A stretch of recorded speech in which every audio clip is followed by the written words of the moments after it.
Muy buenos días con todos los presentes. Tenga un cordial saludo de parte de la Oficina de Telesalud del Hospital Regional del Cusco. En esta oportunidad tendremos una tele-IEC a cargo de la doctora Gladys Oviedo Delgado, gastroenteróloga y hepatóloga de nuestro hospital, con el siguiente tema: alteración de hepatograma. Los dejo en la palabra de la doctora, no sin antes decirles que si tienen alguna consulta, duda o alguna pregunta, lo hagan al final de la exposición mediante el chat. Bienvenidos a todos y los dejo en la palabra. Doctora, puede continuar o puede iniciar. ¿Cómo están? Buenos días. Yo soy la doctora Gladys Oviedo, del Servicio de Gastroenterología. Y bueno, ahora vamos a presentar un tema que es frecuente, que lo tenemos que saber, y es la alteración del hepatograma.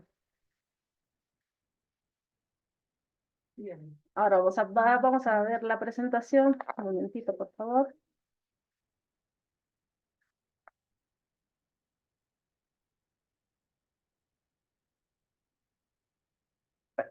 Entonces, nos vamos a poner en contexto y vamos a ver por qué o cuáles son los objetivos que vamos a desarrollar hoy para, para poder conocer esto que es frecuente, digamos, en la consulta externa, en la emergencia y en nuestro día a día.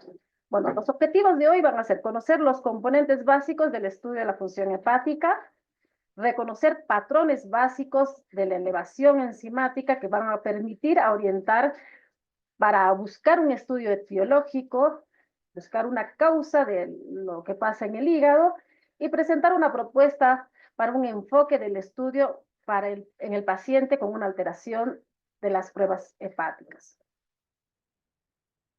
Entonces, ¿por qué hablar de este tema? ¿Qué es, digamos, lo que nos llama a hablar de este tema?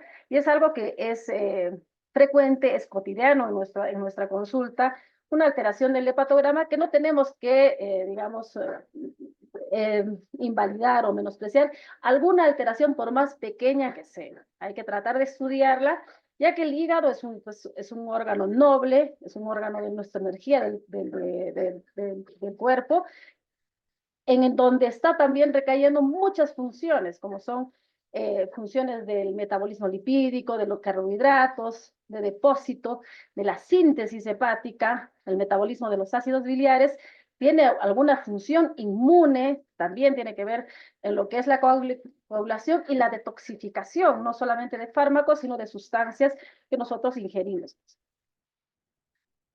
Entonces, vamos a ver y vamos a decir qué es un hepatograma. Bueno, el hepatograma va a ser un conjunto de estudios que determinan qué cosas determinan nuestro hepatograma. Vamos a tener a esto que es la bilirrubina, las enzimas hepáticas que pueden ser hepatocelulares, como son la AST o la TGO o la ALT o la TGP. En esta presentación puedo presentarla de distinta forma, ya sea ALT, voy a decir ALT, y ustedes sabrán que es pues la TGP, ¿no? Y las otras enzimas que son las colestásicas, como son la fosfatasa alcalina, la gamma GT y la 5' nucleotidasa. Y también vamos a ver lo que tenemos, o sea, como función de síntesis y excretora. ¿Cuáles son estas? Va a ser el tiempo de protrombina, el factor 5, la albúmina y la colinesterasa. Entonces, ¿cuándo puede presentar un paciente una alteración del hepatograma? Puede ser en un paciente sintomático. Este paciente obviamente va a presentar un síndrome clínico y un síndrome bioquímico. Y un paciente asintomático, vamos a ver solamente la alteración del hepatograma sin sentir el paciente, pues, síntomas, ¿no? Sin tener otra característica o otra clase, digamos, de sintomatología que pueda presentar. Entonces, vamos a hacer algo dinámico y vamos a ver si es que están los participantes. Vamos a tratar de ver algunos casos clínicos con los cuales vamos a abrirnos un poquito y un poquito a estudiar un poquito parte del hepatograma. Tenemos un paciente de 15 años que no tiene ningún antecedente de patológico ni de ningún tipo. Hace deporte y le pidieron para los torneos un análisis de rutina. La mamá dice en la anamnesis que lo nota a veces amarillo, ¿no?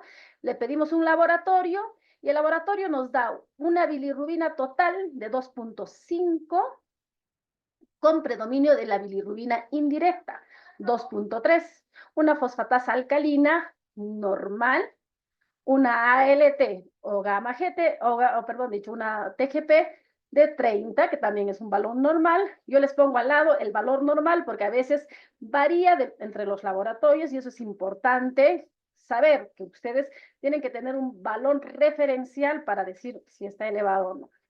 Y un TP de 13 segundos. ¿Ya? ¿Por qué les pongo el contexto, digamos, de ponerles las bilirrubinas y por qué pongo la función hepática? Porque eso es lo importante, digamos, que nosotros tenemos que pedir y tenemos que tener en cuenta. El resto, normal, ecografía normal. Entonces, ¿qué pueden pensar? O sea, ¿qué piensan sobre esto? Puede ser un síndrome de Dubin-Johnson, un síndrome de Gilbert, un síndrome de Kliger-Najar, una anemia hemolítica. ¿Cómo denominaríamos a este cuadro? Entonces, si pueden participar y tenemos ahí en el chat, vamos a fijarnos, por favor.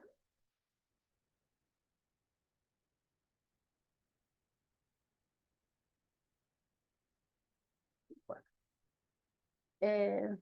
no tenemos mucha respuesta a esto, pero bueno, vamos a ir, digamos, básicamente de lo que es más frecuente, digamos, en lo que es, digamos, una alteración de la bilirrubina indirecta. Entonces voy a pensar en un síndrome de Gilbert. El síndrome de Gilbert es como su nombre dice, es un síndrome que tiene, digamos, predominio indirecto. ¿Por qué tengo que pensar en síndrome de Gilbert antes de pensar en otras cosas?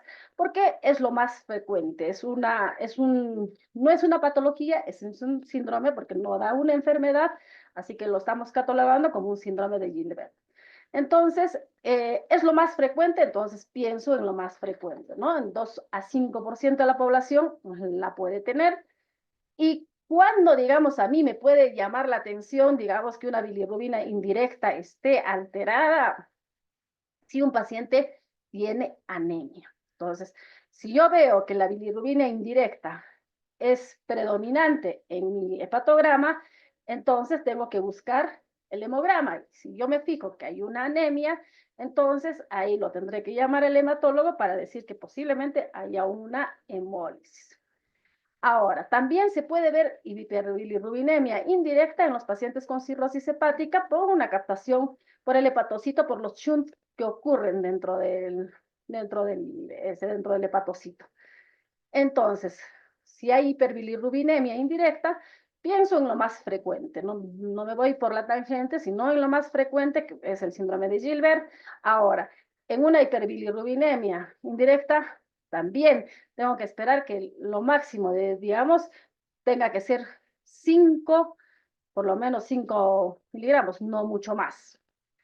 Ahora, ¿qué es el síndrome de Gilbert? Es un trastorno heredofamiliar, es autosómico recesivo, en el metabolismo de la bilirrubina. ¿Esto por qué se puede dar? Por disminución en la captación y por deficiencia de una enzima que se pone ociosa y no transforma la bilirrubina directa en directa. Eso es la glucoroniltransferasa. Y por la disminución de la vida media de los glóbulos rojos, ¿no? Nosotros sabemos que la bilirrubina está originada por la rotura de los glóbulos rojos. Ahora, eso obviamente tiene que ser en ausencia de hemólisis. Entonces, a veces esto también puede estar elevado, la bilirrubina indirecta, en periodos de ayuno, de estrés. Así que eso también lo hay que tener en cuenta. Entonces, repito los exámenes y son muy cercanos, digamos, a la normalidad. Ahora, les voy a presentar otro varón de 82 años sin antecedentes hepáticos que tiene como antecedente una fibrilación auricular y una insuficiencia cardíaca. Cursa internación por insuficiencia cardíaca congestiva, interconsultan por cardiología por los siguientes resultados. Tiene una bilirrubina total de 8, a predominio directo de 7.55. Una fosfatasa alcalina, que es normal, una TGP o ALT, 2 veces el valor normal, y un TP de 17 segundos, que es conservado, y una eco normal. ¿Cómo denominaríamos nosotros a este cuadro? ¿Qué estaría pasando con este paciente en el contexto del antecedente? Bueno, puede ser una hepatitis hipóxica, puede ser una bilirrubinoestasis, una hepatitis viral o una colestasis. ¿Qué es lo que piensan? Voy a ver el chat a ver si es que alguien nos dice algo. Bueno, no tenemos. Entonces, como estamos observando, acá hablamos de la bilirrubina indirecta, y acá, digamos, lo que llama la atención enormemente es que la bilirrubina directa es T elevada, ¿no? Entonces, con una eco normal, que aparentemente no es pues algo obstructivo que me esté causando, digamos, la elevación de la misma. Entonces, a este término le llamo bilirrubinoestasis, ¿ya? Es una marcada elevación de la bilirrubina sin mover transaminasas. Entonces, ¿cuándo yo puedo pensar, digamos, que se haga, digamos, esta situación, ¿no? Entonces, se pueden dar en congestiones hepáticas. Este paciente, acuérdense que tenía una insuficiencia cardíaca congestiva, en una hepatitis alcohólica y en el DIL, que es un daño hepático inducido por fármacos. No sé qué pasó. Y en la sepsis. En estos casos nosotros podemos ver una elevada y marcada, digamos, la bilirrubina directa. Entonces, ahí vemos, digamos, varios escenarios que nos van a unir en la parte de hepatología con los cardiólogos, ¿no? Y son estos, ¿no? La hepatopatía congestiva o la congestión hepática, y vamos a verlos en estos casos, ¿no? Que van a haber enfermedades cardíacas que afectan al hígado, que es el efecto de la congestión que tiene en el hígado. Eso puede ser dada en una insuficiencia cardíaca, y enfermedades hepáticas que van a afectar al corazón, por ejemplo, una cirrosis cardíaca, y hay enfermedades sistémicas que van a afectar a ambos, al corazón, y ese puede ser una amiloidosis. Entonces, sabemos que el hígado tiene una doble circulación, está naturalmente protegido contra la hipoxia, hay mecanismos de autorregulación que tienen una respuesta arterial miógena y una respuesta buffer. ¿Para qué? Para que haya un aumento de adenosina, dando vasodilatación y aumento del flujo en caso de hipoxia, ¿no? Y tenemos también, además, una anatomía sinusoidal, que hay una cantidad de fenestras que ayudan o tienen la gran capacidad de extraer oxígeno para que ese hígado no se quede hipóxico. Entonces, sabemos, ¿no?, que la causa de disfunción hepática más común son en enfermedades cardíacas. ¿Por qué? ¿Por qué nosotros podemos pensar esto? Porque las venas suprahepáticas carecen de válvulas. Entonces, ¿qué pasa? En las 3 venas suprahepáticas recaen la presión venosa central. Entonces, eso se transmite directamente al lecho sinusoidal. Entonces, ahí pasan todo lo que es la linfa, los glóbulos rojos, todos pasan al espacio de diseño. Entonces, hay más congestión, puede haber más trombosis con compresión de los canalículos biliares, y estos pueden producir esta colestasis. Por eso la elevación de la bilirrubina directa. Ahora, les voy a hacer otro caso clínico para empezar a avanzar con el hepatograma. Hemos hablado un poquito de lo que son las bilirrubinas, la bilirrubina directa y la indirecta, que se empiezan a elevar. Ahora, vamos a ver un paciente femenino de 20 años que consulta por dolor abdominal, fiebre, astenia y coluria. Trae un laboratorio con bilirrubina total de 4.5, una fosfatasa alcalina de 220 para un valor normal de 140, una TGP de 1600 con un valor normal de 52 y un TP de 15 segundos. ¿Cómo denominaríamos a este cuadro?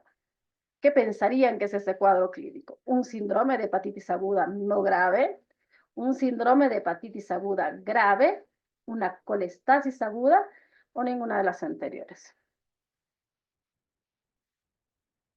A ver. Vamos a ver si se pueden mandar sus ideas, sus respuestas. Igual vamos a tratar de aclarar cualquiera de sus dudas.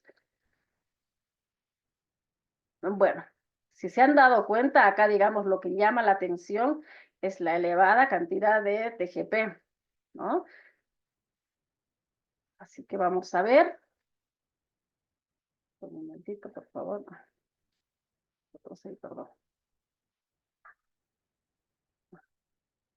Entonces, vamos a ver ahora, según este caso clínico, vamos a dividir el hepatograma según el lugar de afección. Tenemos los hepatocitos y los conductos biliares que forman el hígado.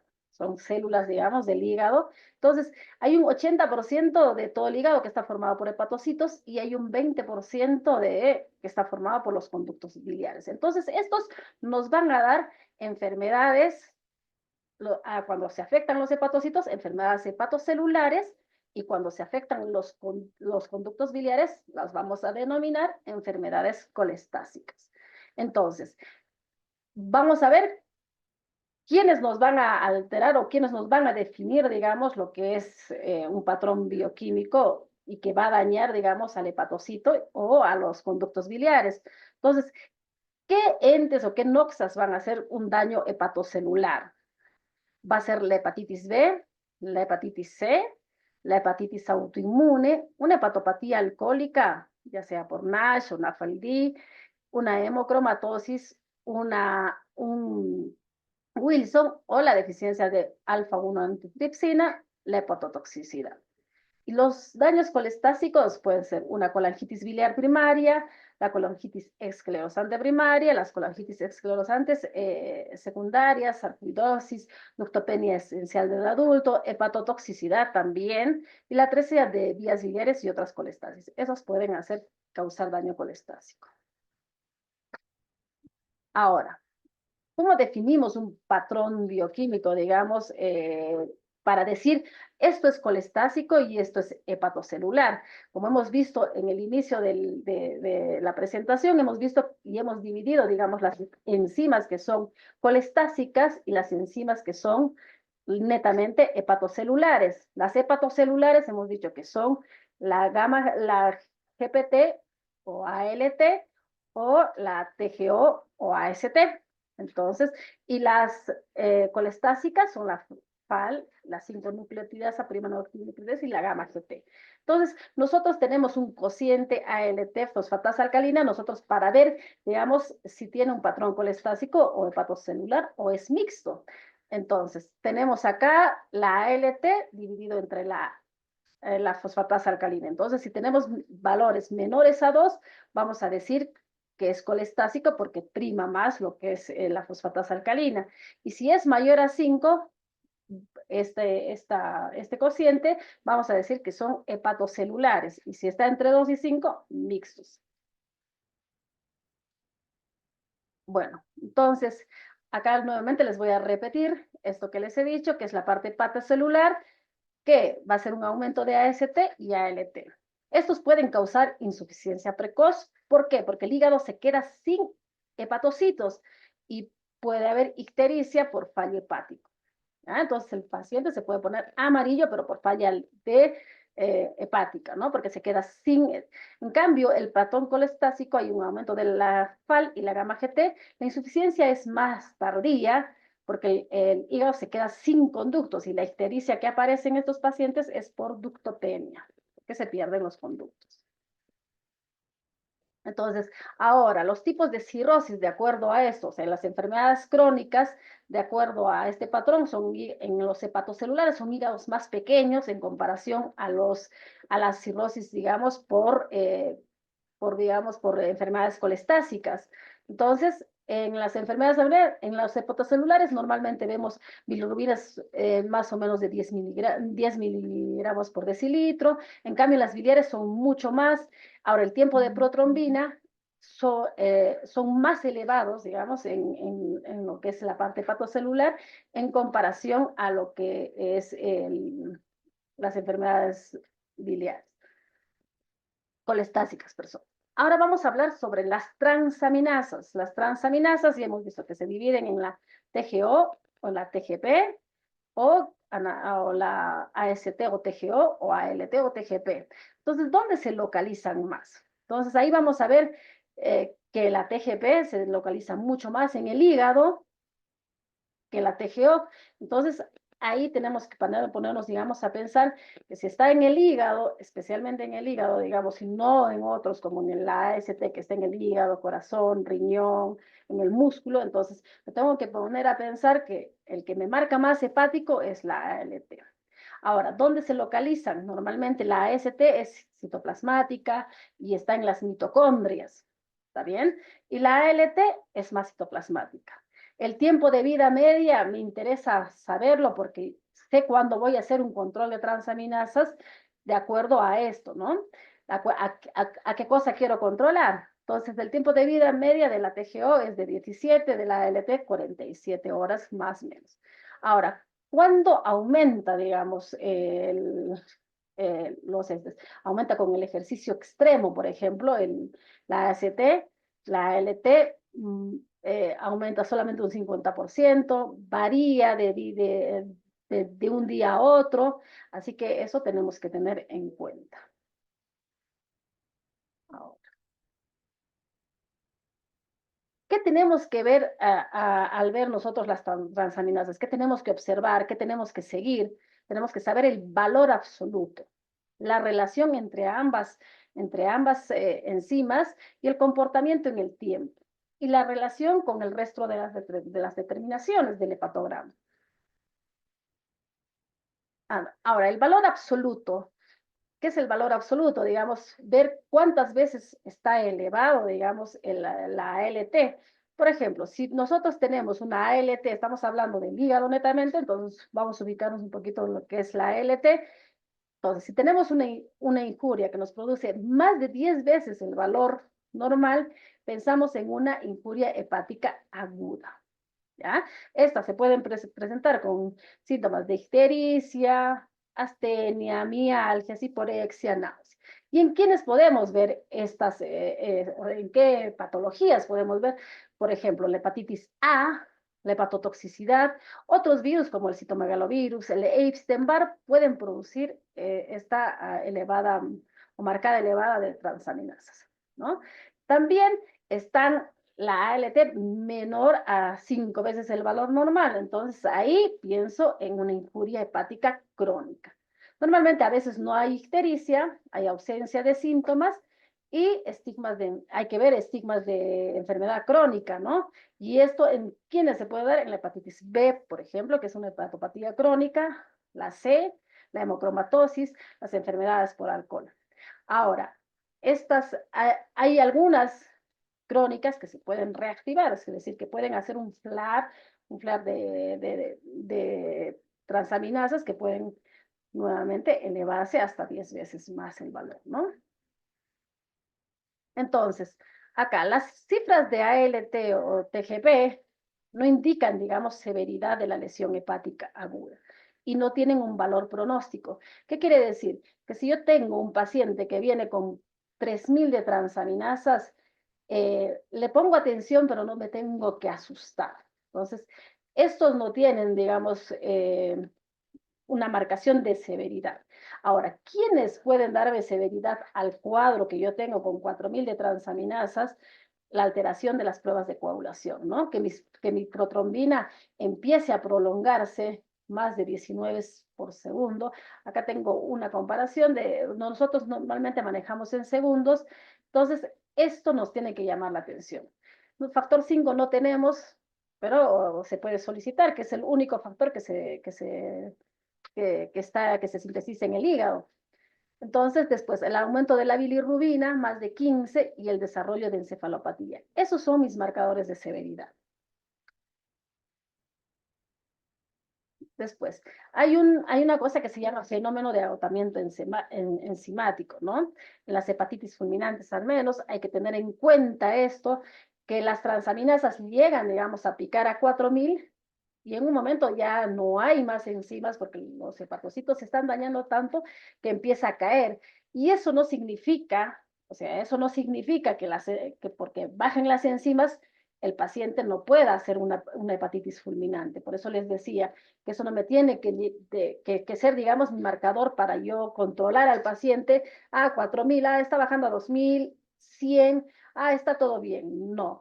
La forma de controlar a un paciente con una hepatitis aguda es mediante el TP, INR y la encefalopatía, que esos son mis marcadores de, digamos, de severidad o de gravedad del paciente, no así las transaminasas. Ahora, la relación entre ambas. Entonces, ahí yo también me voy a abrir, digamos, a posibilidades de diagnóstico. ¿Qué pienso, digamos? Acá tenemos la AST sobre la ALT, normalmente es 1.3. Ese es, digamos, un valor normal. Ahora, ¿qué pienso cuando la AST sobre la ALT es mayor a 2? Normalmente, y los valores son menores a 300 unidades por litro, entonces, ¿en quién puedo pensar eso? En pacientes con una hepatitis alcohólica, ¿no? Entonces, veo si hay ictericia, fiebre, dolor, signos de hipertensión portal en estos pacientes, y lo que llama, digamos, mucho la atención es la leucocitosis. Un paciente con hepatitis alcohólica viene con 20.000 y dices, pucha, hay una infección o algo. Entonces, una buena anamnesis ayuda, digamos, a ver y a dilucidar un poquito estas dudas, ¿no? Y hay mucha neutrofilia. Y ahora, el cociente de AST sobre ALT mayor a 2, o sea, que tengo mucha más TGO que TGP, con valores, digamos, mayor a 40 veces lo normal, pienso en una hepatitis isquémica. Y intoxicación por paracetamol. Entonces, si yo veo que la AST está súper elevada, entonces pienso en esto. Después. Normalmente esto, ¿por qué la hepatitis sistémica? Porque normalmente afecta a la zona 3, digamos, la zona 3 del lobulillo es muy rica en mitocondrias. Y como les había dicho, la AST o TGO es predominantemente mitocondrial. Ahora ya también tenemos lo inverso, ¿no? Ahora la ALT es mucho más elevada que la AST. ¿En qué casos veo, digamos, esta inversión? En valores mayor de 15 veces el valor normal, o sea, la ALT elevadísima, en una hepatitis viral. A veces se pueden presentar con ictericia, astenia, mialgias. Y en los pacientes que tienen un cociente de 1 a 2, pienso en cirrosis. Si ustedes se dan cuenta, a veces el hepatograma se invierte, tenemos más TGO que TGP. Entonces, en estos pacientes tenemos que ver estigmas de hepatopatía crónica, signos de hipertensión portal y deterioro de la síntesis. La síntesis la veo en qué cosas, en la albúmina, en el TP, tengo que fijarme en eso, ¿no? Ahora, el comportamiento en el tiempo me importa porque, como les dije, tenemos que saber cuánto tiempo tiene, digamos, de vida media tiene las transaminasas y tenemos que saber, ¿para qué? Para que nosotros hagamos un control, ¿no? Porque si no, si le pido hoy día que tiene 4000, mañana que le pido, uy, tiene tal vez 4000, sigue con 4000 y decimos, no, pucha, este está grave, no. Eso significa que tenemos que fijarnos esto. De acuerdo también a la etiología de la lesión, ¿no? Ahora, a veces las consultas vienen de dos y nuevamente nos hacen una nueva interconsulta eh, de emergencias por un paciente de 70 años que ingresa por un shock cardiogénico y le piden un examen de rutina. El laboratorio sale con una bilirrubina total de 5, una fosfatasa alcalina de 140, una AST de 2600 para un valor normal de 35, una TGP para un valor normal de 52, de 800 y un ATP de 12 segundos. ¿Cómo denominarían este cuadro? Ya con los datos que ya les habíamos dado. Puede ser una hepatitis hipóxica no grave, una hepatitis hipóxica grave, una colestasis aguda o ninguna de las anteriores. A ver si nos pueden ayudar.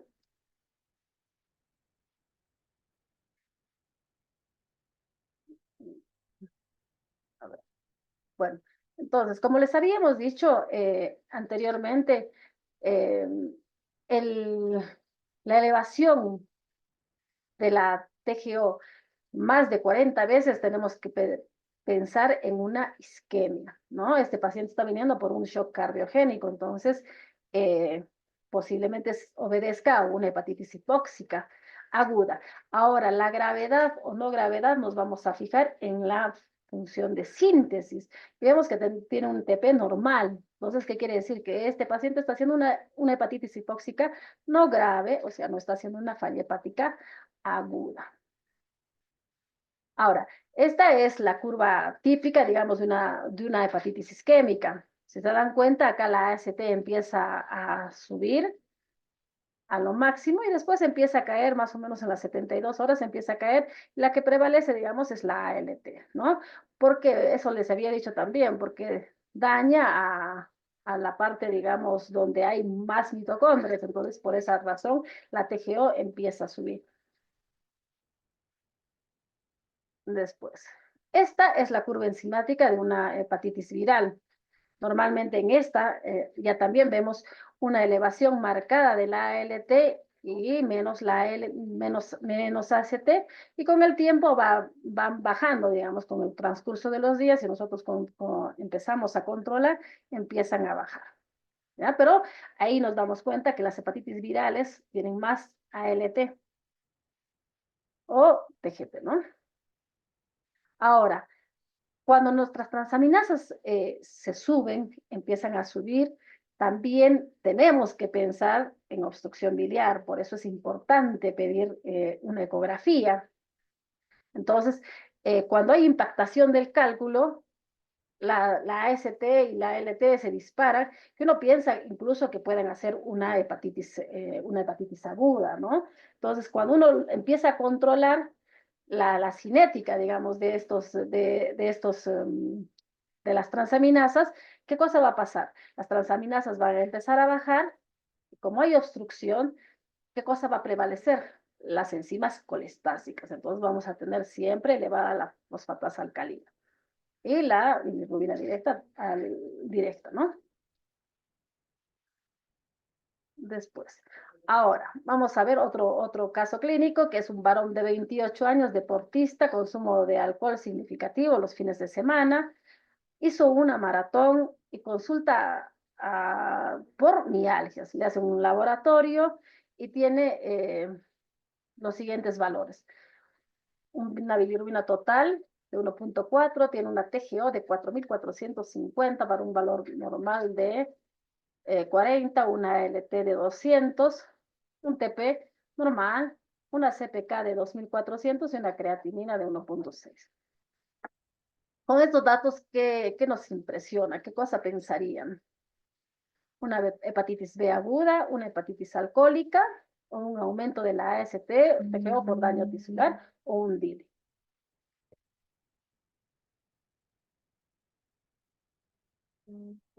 Bueno, como habíamos visto también, el incremento de la TGO puede ser, digamos, su ubicación está también en el músculo. Entonces, este paciente hizo una maratón, entonces obviamente lastimó, digamos, esto, ¿no? Entonces, o se elevó por causa de esto, ¿no? Por un daño muscular.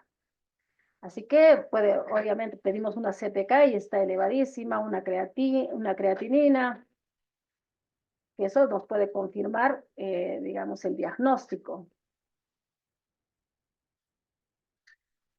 Ahora, la relación con las demás determinaciones, cuando hay más AST, tenemos que pensar en un origen extrahepático.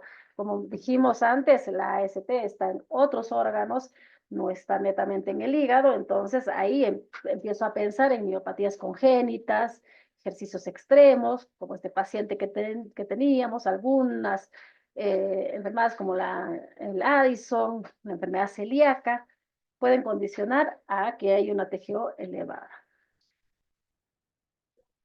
Ahora, el patrón hepatocelular puro es aquella que produce necrosis a nivel hepatocitario, donde predomina más la ALT, 10 veces más, normalmente son en las enfermedades agudas o crónicas reactivadas.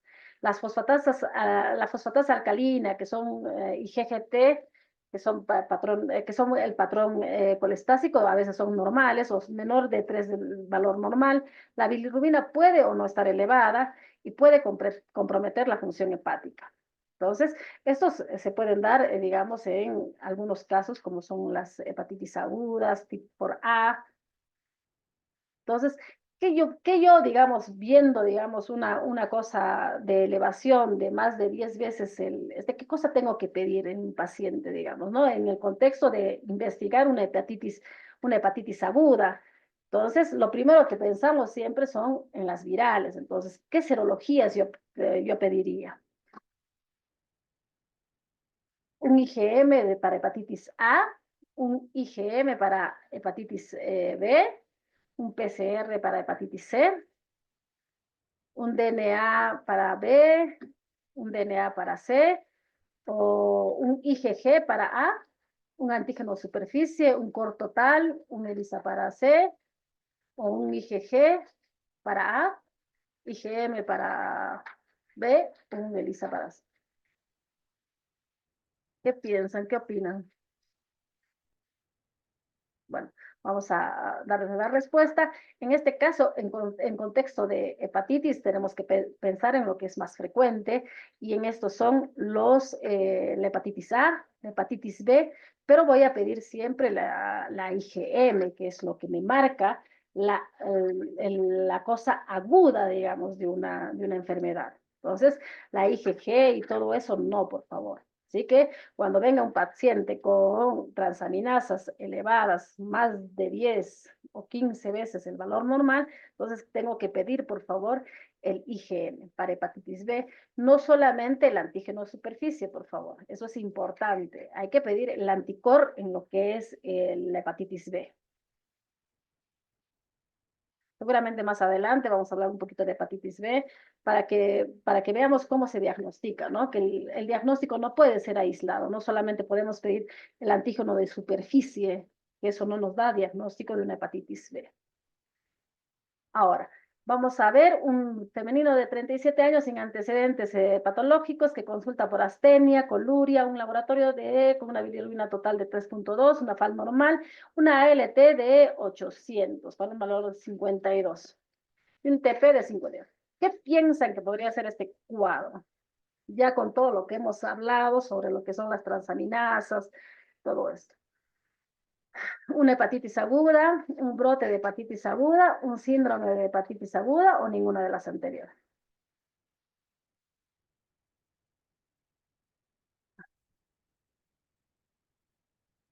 Bueno, vamos a responder nosotros entonces. ¿Por qué nosotros, digamos, en hepatología o en gastro utilizamos, digamos, esto que es síndrome y no solamente hepatitis aguda? Antes, obviamente, de saber y ponerle un rótulo por qué razón está haciendo la hepatitis.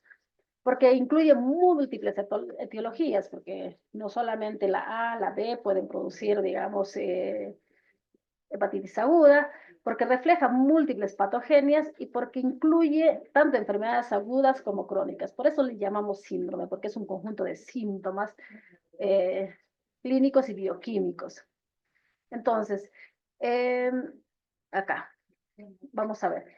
El síndrome de hepatitis aguda, por ejemplo, un paciente previamente sano puede presentar síntomas de ictericia y marcada elevación de transaminasas. ¿Por qué un síndrome? Porque se puede presentar en una enfermedad aguda, un paciente nunca tuvo nada y debuta con una hepatitis A. Ahora, puede rebrotar nuevamente o reactivarse una hepatopatía crónica, por ejemplo, las hepatitis B crónicas pueden reactivarse y hacer un flar de transaminasas una hepatitis autoinmune y un Wilson, ¿no? Y en una enfermedad aguda sobre crónica, ¿no?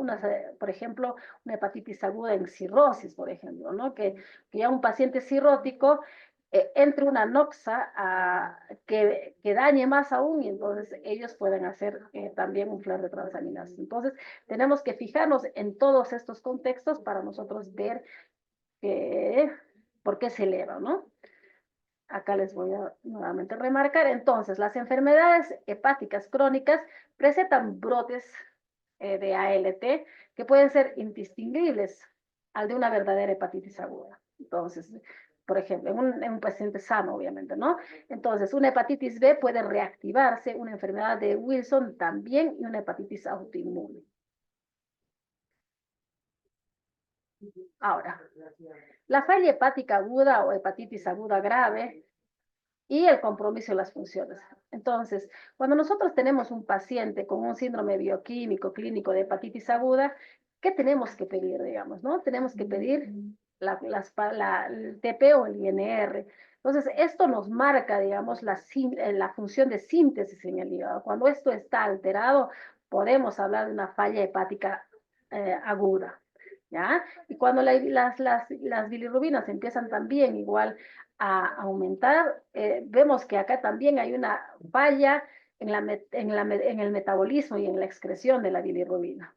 Entonces, ahí, en este caso, cuando yo empiezo a ver que hay una alteración en lo que es el TP y síntomas, internamos al paciente para observación y si tenemos un centro de trasplante hepático cerca nuestro, contactarlo. Porque estos pacientes en la evolución están tórpidas si es que empeora y tenemos que estar expectantes, digamos, a que no pase esto, entonces tenemos que observarlo, ¿no? Y la forma, digamos, de controlar, como les dije anteriormente, no son, digamos, medir las transaminasas, sino ver el TP. Esa es la forma, digamos, de nosotros ver y controlar a nuestro paciente para que no llegue a una falla fulminante o incluso a morirse.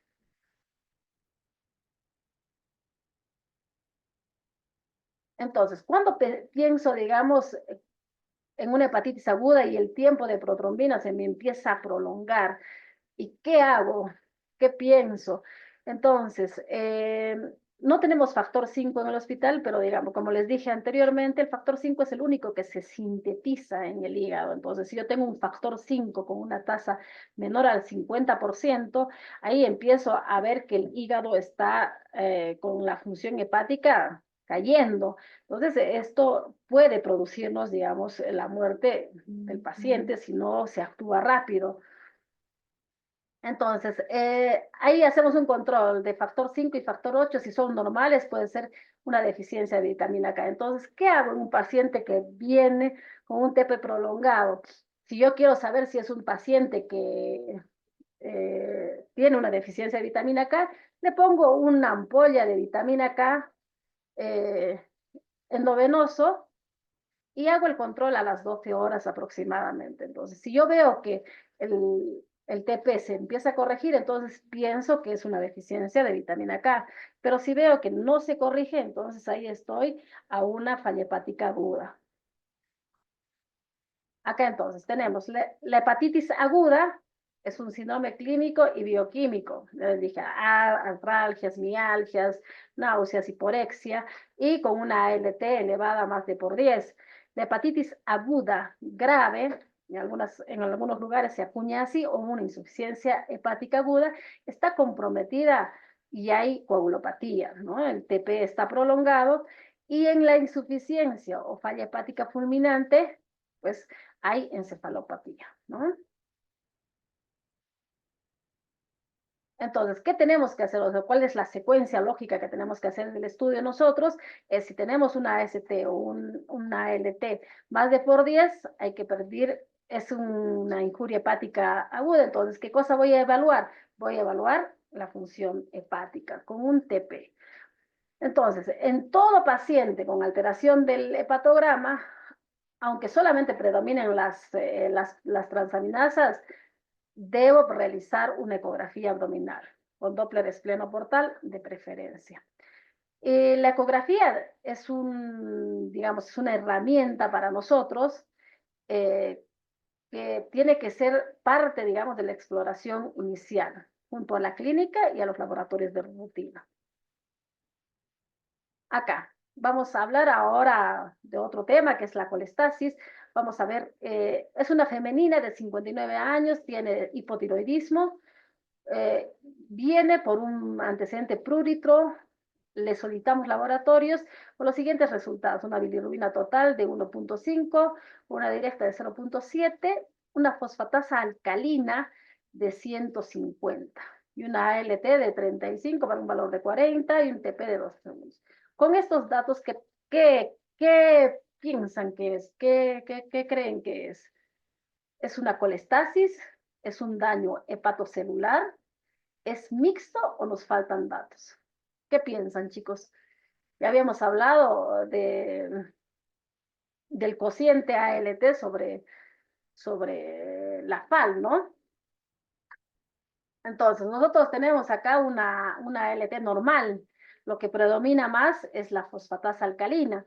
Ahora nosotros, con esta determinación de solo fosfatasa alcalina, ¿podemos decir que este paciente es colestásico?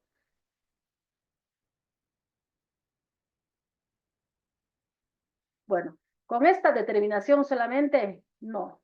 Digo que faltan datos, porque para yo tener, digamos, certeza de que la es colestático, tengo que pedir la gamma GT. ¿Está bien? Y después se los voy a explicar por qué. Entonces, ahora, con estos datos, ¿cuál es la alteración más probable del hepatograma? ¿Es una colestasis? ¿Tiene un patrón hepatocelular o mixto?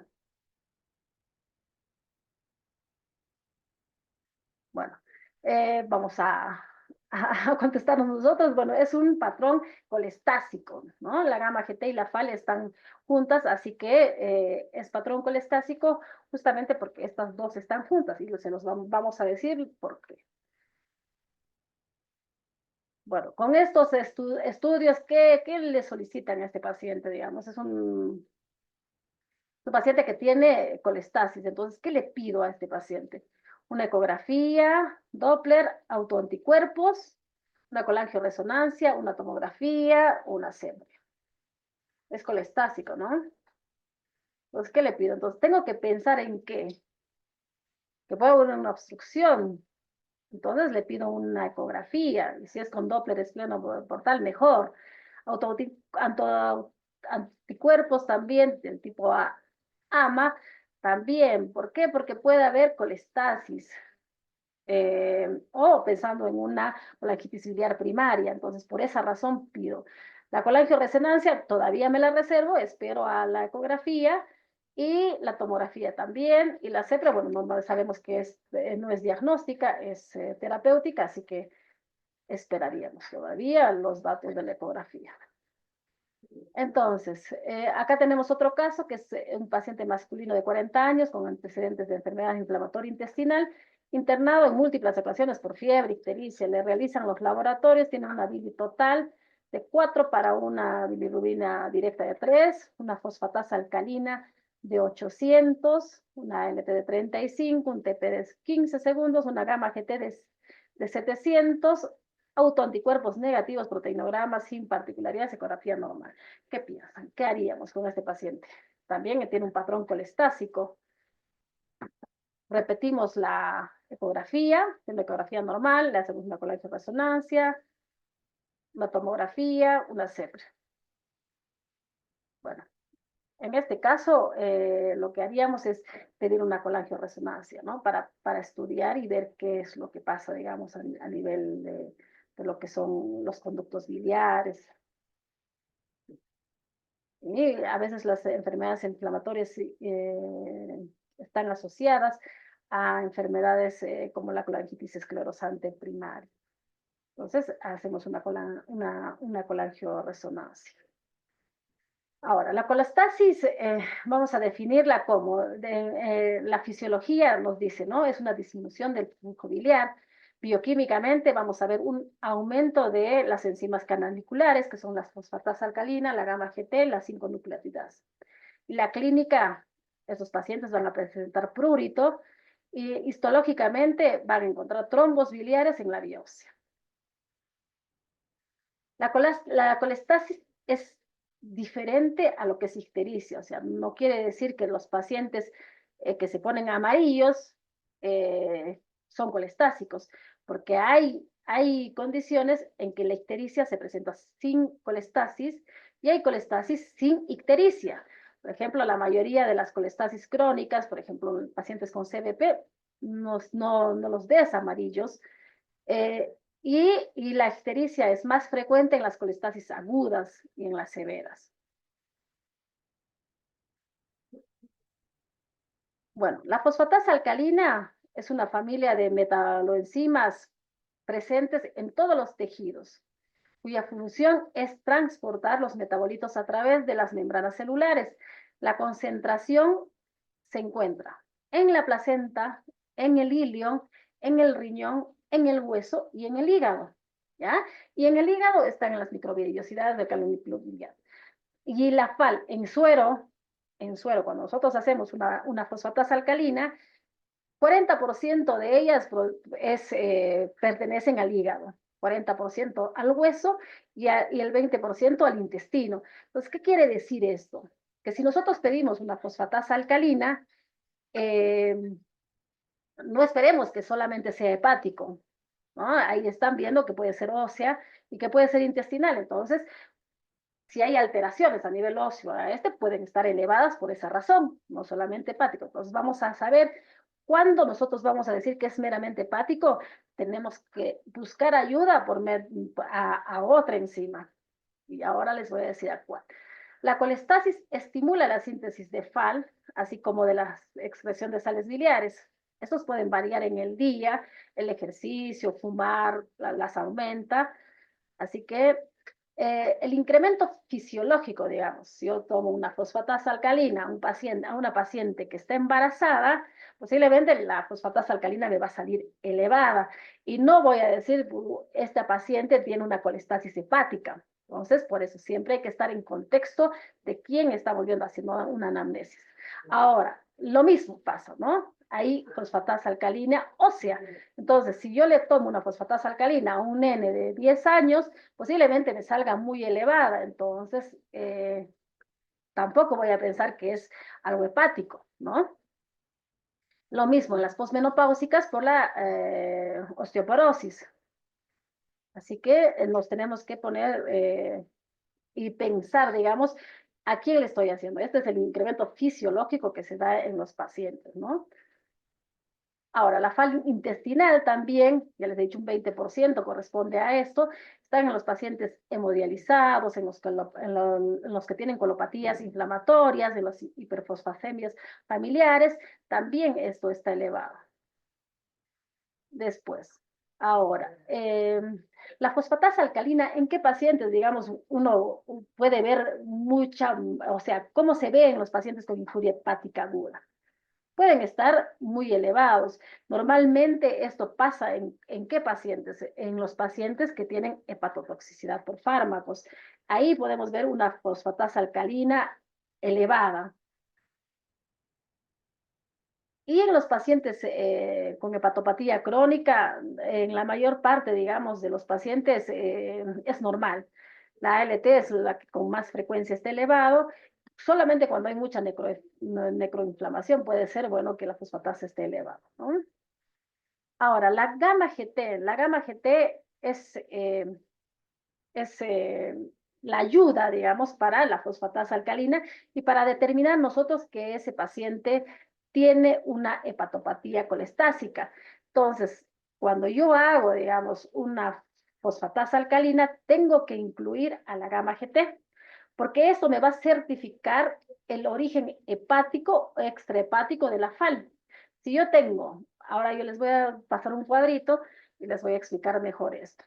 Entonces, los valores normales, digamos, en enfermedades óseas o intestinales y en el embarazo, ¿no? Esto nos va a certificar, como les dije, el origen hepático. Valores elevados de las enfermedades hepáticas localizadas tanto en el hepatocito como en el epitelio biliar. es poco útil para el diagnóstico. O sea, la gamma GT aislada por un solo lado no me marca colestasis, no me marca una colestasis hepática, porque es tan inducible que, o sea, que si tú lo tocas a la gamma GT, eso se eleva por cualquier cosa, ¿no? Entonces, el valor predictivo por eso es bajísimo, es muy inducible por drogas, alcohol, qué sé yo. Si uno se toma un día antes de tomarse una gamma GT, el examen de la gamma GT, toma alcohol, esto puede estar elevadísimo y eso no quiere decir que esto sea colestásico. Igual pasa con las drogas. Entonces, la 5-nucleotidasa también es otra enzima colestásica. No lo tenemos acá en el hospital, pero se puede pedir, presente en muchos tejidos, aumenta significativamente solo en las enfermedades del hígado. Por eso es útil para certificar el origen hepático o extrahepático de la fosfatasa alcalina. Valores muy elevados también se pueden producir en la hepatitis y cirrosis. Es muy baja, con muy baja especificidad. Ahora, el uso combinado de la FAL y gamma GT la tenemos que tener en cuenta. ¿Qué quiere decir esto? Que si yo tengo una FAL elevada con una gamma GT normal, ¿qué voy a pensar? Origen óseo o intestinal. Entonces, ahí pienso en colestasis gravídica, colestasis por estrógenos, colestasis recurrente familiar, colestasis intrahepática familiar y otras cosas aisladas. Ahora, si yo tengo una FAL elevada con una gamma GT elevada, ahí pienso en colestasis. Y si tengo una FAL normal con una gamma GT elevada, pienso que la gamma GT es de origen extrahepático, ya hemos dicho también que está en el intestino, en el hueso, o que puede haberse inducido enzimáticamente. Les dije que la GGT se induce fácilmente por el alcohol, por fármacos. Colestasis, entre comillas, no hay colestasis. Por eso es importante pedir las dos. Ahora, vamos a continuar con un caso de la femenina de 44 años, prurito de 1 año de evolución. Tiene un patrón colestásico, que quiere decir que la gamma GT con la FAL están elevadas. Tiene una ecografía Doppler esplenoportal de aspecto normal. Tiene una esplenomegalia, no tiene ascitis, no tiene circulación, las vías biliares de calibre conservado. ¿Qué pedimos en este paciente? Es una paciente femenina, tiene prurito, tiene patrón colestásico, una ecografía normal, y le han hecho, ¿qué cosa le pediríamos? Tiene calibre conservado acá, ¿no? Las vías biliares no están dilatadas. Entonces, en este paciente, ¿qué solicito? Bueno, solicito una colangioresonancia para evidenciar que no haya daño a nivel, digamos, estructural. Después pido un proteinograma con IgA, IgG, IgM, ¿no? Voy a pedir un panel autoinmune también en este paciente. Entonces, ¿cómo estudio la colestasis? Bueno, entonces, primero, hago una ecografía. Si esta es positiva, puede ser una patología biliar, tumores malignos, cirrosis, y ahí solicito estudios adicionales. Si veo que mi ecografía es negativa, o sea, que no hay nada, entonces ahí pido una colangioresonancia justamente para ver colangitis esclerosante primaria o alteraciones en la anatomía de las vías biliares. Si veo que también la ecografía es negativa, puedo hacer una biopsia hepática en estos pacientes para determinar algunas alteraciones también. Esta paciente es mujer, le pido un AMA, es que es un autoanticuerpo, para ver si puede tener una colangitis biliar primaria. Si es positivo, es una CBP. ¿Y qué tengo que hacer? Estadificar, ¿no? Hago una biopsia para estadificar. Entonces, en la biopsia hepática, en el diagnóstico diferencial, digamos, de las colangitis, tenemos muchas cosas. Enfermedades de los pequeños vasos que afectan los conductos biliares, malformaciones de la placa ductal, enfermedades sin compromiso de los conductos biliares y cambios mínimos. Acá tenemos enfermedades, digamos, que pueden producir colestasis, esto a nivel de los canalículos biliares, y puede ser una CBP con AMA negativo, una colangitis esclerosante primaria, superposición de una CBP con un HAI, la sarcoidosis, la ductopenia esencial del adulto, colestasis por drogas, colestasis familiar tipo 3. O sea, nosotros cuando nosotros vemos colestasis tenemos que empezar a investigar estas cosas. Obviamente vamos siempre de lo más frecuente a lo infrecuente, ¿no? Pero se tiene que estudiar. O sea, el hepatograma es justamente para esto. Que cualquier alteración que nos produzca esto, nosotros tenemos que tratar de buscar la causa. La sarcoidosis, que les había dicho que es una enfermedad que tiene que es colestásica de los conductos biliares, que hay que hacer la biopsia para esto, para ver la ductopenia igual del adulto. Seguramente en algún momento lo vamos a tratar. Ahora les voy a dar otro caso clínico, que es un masculino de 19 años, sin antecedentes de relevancia, hace la consulta, le diagnosticaron sinusitis y hizo un tratamiento con amoxicilina clavulánico por 7 días. Acude a la guardia porque se puso amarillo y prurito. Le realizan un laboratorio con una bili total de 40, una TGO de 320 para 40, una TGP de 240 para 40, una FAL de 900 para 300, para un valor normal de 300, la gama GT de 400 para 50 y un TP de 15. Con esto, ¿qué piensan? Los demás hallazgos son sin relevancia. ¿Cuál es la alteración? ¿Qué creen que tiene, digamos, en el hepatograma? Un patrón hepatocelular puro, tiene una TGP de 240, más o menos por 6, está por 3, un patrón mixto o un colestásico. Parece más o menos un mixto, ¿no? Porque si hacemos el cociente, más o menos nos sale entre 2 a 3 más o menos el cociente. Entonces pensamos en algo mixto. Entonces, las colestasis por drogas son muy frecuentes. Son muy frecuentes, que haya una elevación de la fosfatasa alcalina. Entonces ahí nosotros nuevamente les voy a repetir el cociente para determinar eso, ¿no? Si es colestásico,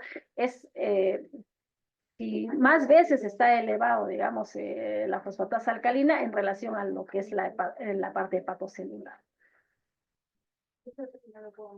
Y estos pueden hacer una injuria hepática aguda, ¿no? Pueden venir amarillos, incluso con alteración del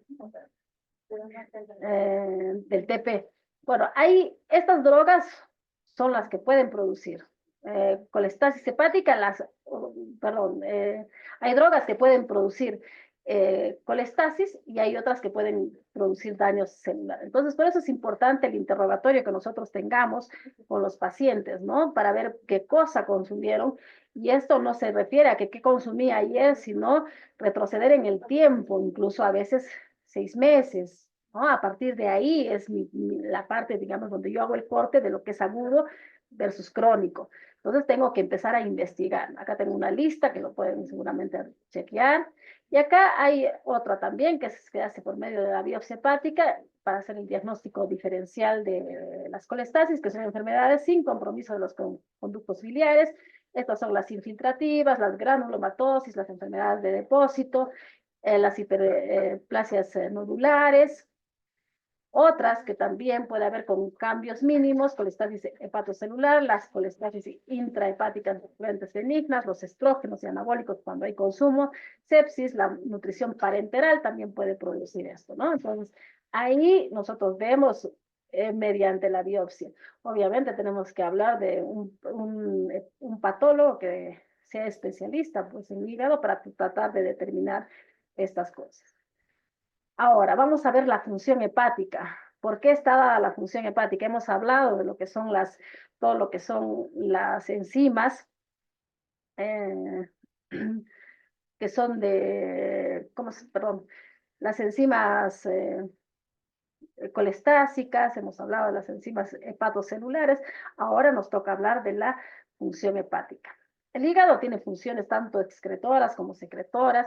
No hay una prueba exacta que, digamos, nos valore la función hepática. Se analiza mediante un conjunto de pruebas y en el contexto clínico del paciente. El objetivo de todo esto es evaluar la severidad del daño, monitorizar al paciente y establecer pronósticos. Como les dije, hay pacientes que, digamos, vienen con una hepatitis aguda y si nosotros no hacemos un buen control del TP, se nos puede morir el paciente si no recibe el adecuado soporte y a veces requiere pues un trasplante hepático. Entonces, acá voy a presentarles un pacientito de 57 años, sin antecedentes de relevancia, consulta por ictericia, tiene una fosfatasa alcalina de 1900, una gamma GT de 810, una LT de 150, una CT de 120 y una albumina de 3.7. ¿Qué es lo que digamos, me cambia acá? Estamos viendo un patrón colestásico acá, pero ¿qué es lo que puede cambiarme, digamos, el pronóstico de este paciente? Es el TP, ¿no? Y el factor 5 o TP. Si nosotros tenemos acá la tasa de protrombina, así que el tiempo de protrombina, si vemos que un paciente tiene 15 segundos, yo digo, este paciente, bueno, lo espero, controlo. En cambio, si tenemos un paciente que tiene 40 segundos de TP, entonces ahí tengo que ponerme alerta y, y rezar, porque no tenemos lamentablemente por acá trasplante hepático, así que yo creo que la mira de nosotros tiene que ser pues en función de que muchos pacientes que vemos ahora en la consulta necesitan el trasplante hepático y apuntar a eso, ¿no? A que nuestro hospital en algún momento sea pues un hospital trasplantador, ¿no? Entonces este paciente ya lo tenemos que empezar o contactarnos con un centro de trasplante. ¿Para qué? Para que lo estudien. No importa, incluso no importa si tenemos la etiología o no, ¿no? Lo importante es llamar y contactarnos y seguramente en el lugar de trasplante lo empiezan a estudiar nuevamente y que no caigan todos, digamos, o caigan en encefalopatía y llegue, pues ya no alcanzar, digamos, al trasplante y se pueda morir. Esta es la tasa de protrombina, ya sabemos que los síntomas de coagulación, hay muchos que son K-dependientes, entonces dijimos, no, que si ponemos una ampolla de vitamina K posiblemente responde, si no responde, pues no hay, y es de gran utilidad en una hepatitis aguda, porque su ascenso alerta sobre una eventual falla hepática. Después la albúmina es una principal proteína que está sintetizada en el hígado, el tiempo de vida es de 3 semanas, es poco útil para una enfermedad aguda, normalmente lo relacionamos más con lo que es una enfermedad crónica, cuando vemos una albúmina disminuida, estamos pensando, digamos, en una cronicidad, y las que no, digamos, las que no están, digamos, vinculadas con el hígado, pues puede haber una proteinuria, desnutrición, hipercatabolismo, ¿no? Y la bilirrubina también marca la función hepática. Sabemos que es un principal metabolito del grupo B. La fracción directa corresponde al menos del 20% del total. Evalúa la capacidad de excreción biliar. No siempre traduce gravedad, salvo en enfermedades crónicas. O sea, mientras más elevada esté mi bilirrubina en los pacientes, por ejemplo, los cirróticos, entonces más graves están. Ahora, como mensaje final, digamos que hay que ver es interpretar los resultados considerando el contexto del paciente. No nos podemos dejar llevar por un valor aislado. Gracias. Si tenemos preguntas, por favor.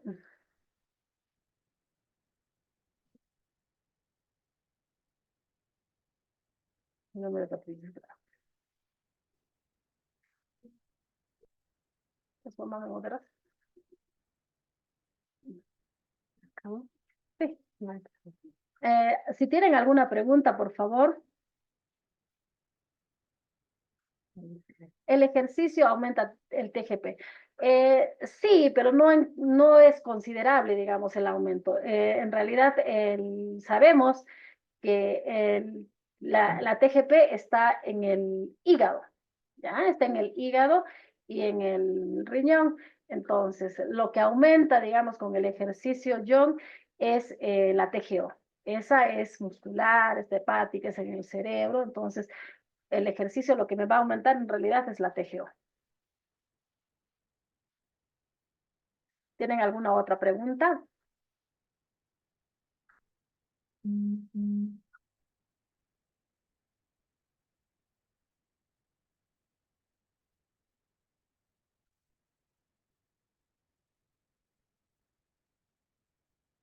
Bueno, ahora dice, y en caso de la fosfatasa alcalina, se cree.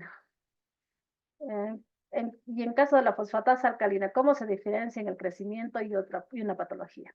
Bueno, como les dije, la fosfatasa alcalina está dividida en la ósea, la hepática y la intestinal. La fosfatasa alcalina, ¿cómo la diferencio, digamos, de la ósea? Es haciendo la gamma GT. Entonces, si yo tengo una gamma GT, una fosfatasa alcalina, pienso que es hepático. Ahora, si yo hago y la gamma GT está normal, pienso que es óseo. Ahora, hay determinaciones en las que hay en algunos laboratorios, uno puede pedir la FAL ósea aisladamente y entonces nos dan el resultado.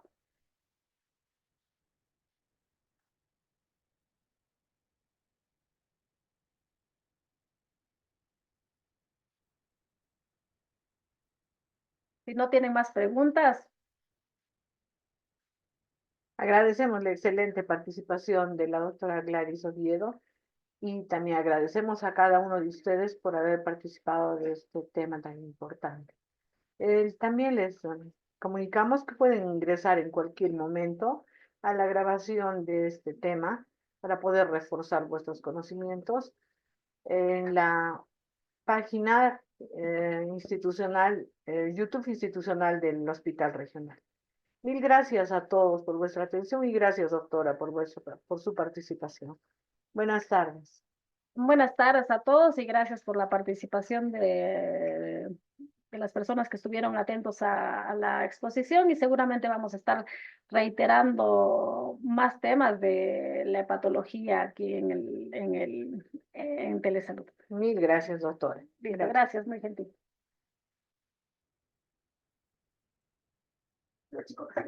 Ya, doctorita, gracias.